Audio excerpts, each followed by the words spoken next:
शिवछत्रपतींच्या पदस्पर्शानं पावन झालेला प्रत्येक किल्ला शिवभक्तांसाठी वंदनीय आहे।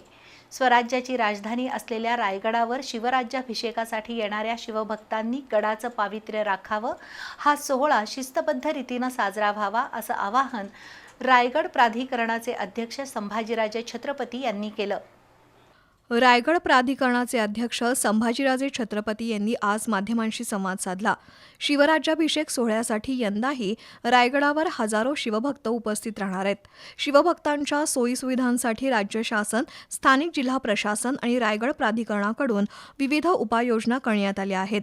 पण वैयक्तिक जबाबदारी म्हणून प्रत्येक शिवभक्तानं सोहळ्याची शिस्त राखावी असं आवाहन संभाजीराजे यांनी केलं।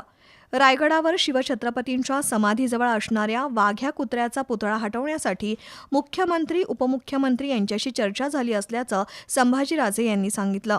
यापूर्वी झालेल्या स्थानिक स्वराज्य संस्थांच्या निवडणुकीत स्वराज्य पक्षाला फटका बसला होता। त्यातून पक्षातील उणीवा दिसल्या, त्या दूर केल्या जातील। पण सध्या निवडणुकांपेक्षा समाजकारण आणि लोकसेवेला प्राधान्य देणार असल्याचं त्यांनी सांगितलं।